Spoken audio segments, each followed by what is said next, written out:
Henry Armand Giroux was born on September 18, 1943, in Providence, Rhode Island, to parents Alice, Waldron, and Armand Giroux.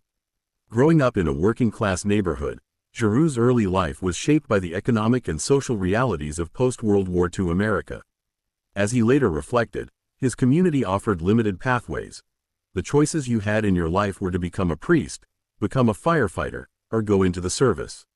That was it. His working-class background profoundly influenced his worldview, fostering a sense of collective learning that clashed with the individualistic ethos he encountered in formal education.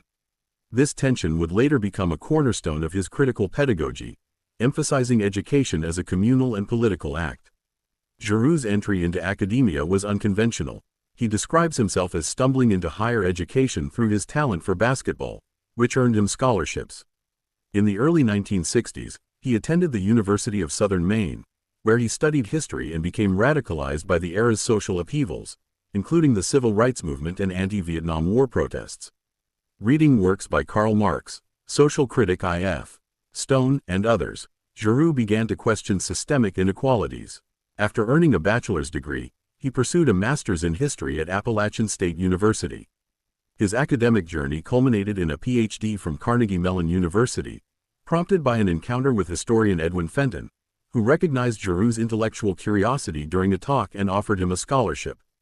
Before entering academia full-time, Giroux taught high school social studies in Barrington, Rhode Island, for 6 years in the late 1960s and early 1970s.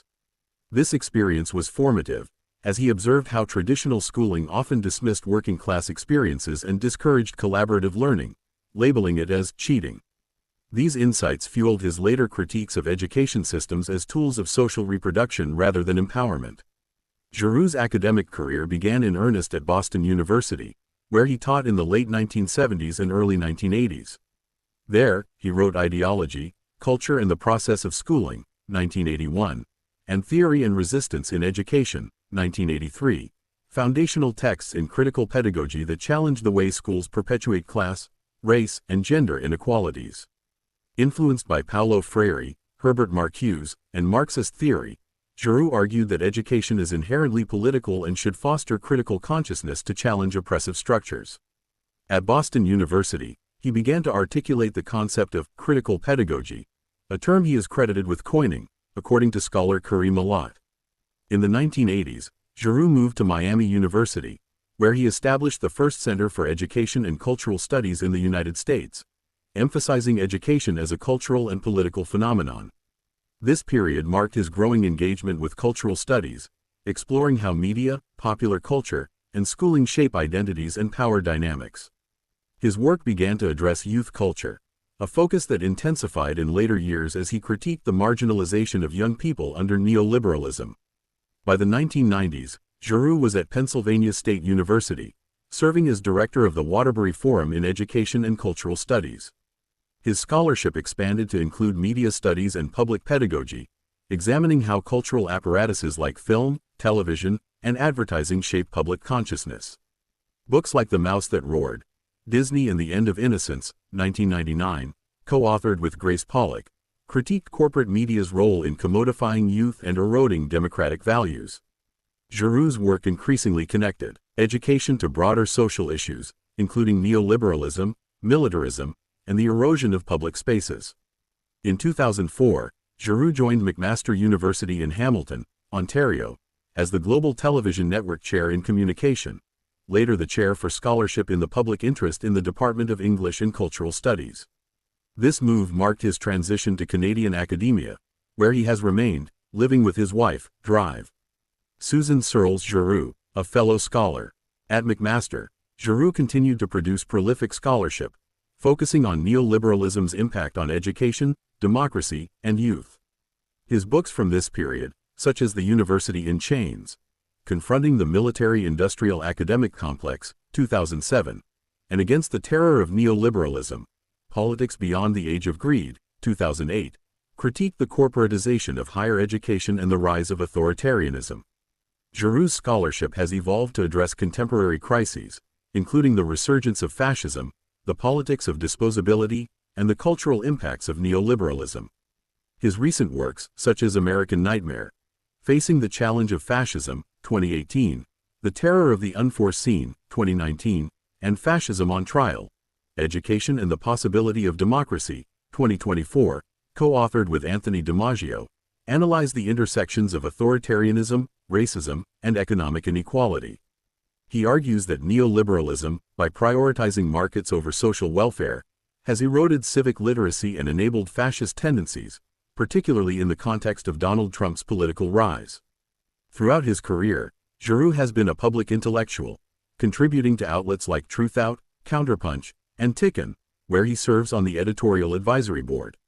He has authored or co-authored over 65 books, published hundreds of articles, and delivered over 250 public lectures. His work has been translated into 20 languages, and he is one of the most cited Canadian academics in the humanities. In 2002, Routledge named him one of the top 50 educational thinkers of the modern period, and in 2012, the Toronto Star listed him among the 12 Canadians changing the way we think. Giroux has received numerous accolades, including honorary doctorates from Memorial University, Canada, Chapman University, 2015, the University of the West of Scotland, 2017, and Complutense University of Madrid, 2025.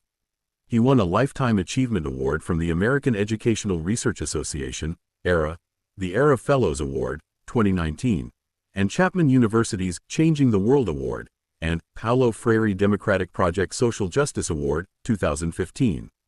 In 2023, he was awarded an honorary deanship at Waxin University in India. Despite his achievements, Giroux's work has faced criticism, notably from feminists like Patty Lather and Elizabeth Ellsworth, who have challenged aspects of his critical pedagogy framework for potentially overlooking gendered dynamics. Nevertheless, his influence endures, particularly in critical pedagogy, cultural studies, and youth studies, where he remains a leading voice against neoliberalism and authoritarianism. Giroux's personal life reflects his commitment to education and activism.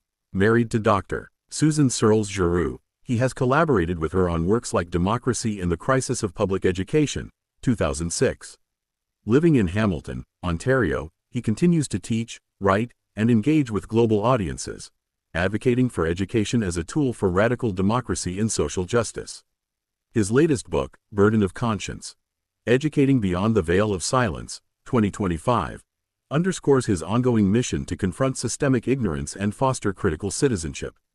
In summary, Henry Giroux's life story is one of transformation from a working-class kid in Rhode Island to a globally recognized scholar who has reshaped educational theory. His work bridges academia and public life, challenging systems of power and advocating for a pedagogy that empowers individuals to resist oppression and build a more democratic future.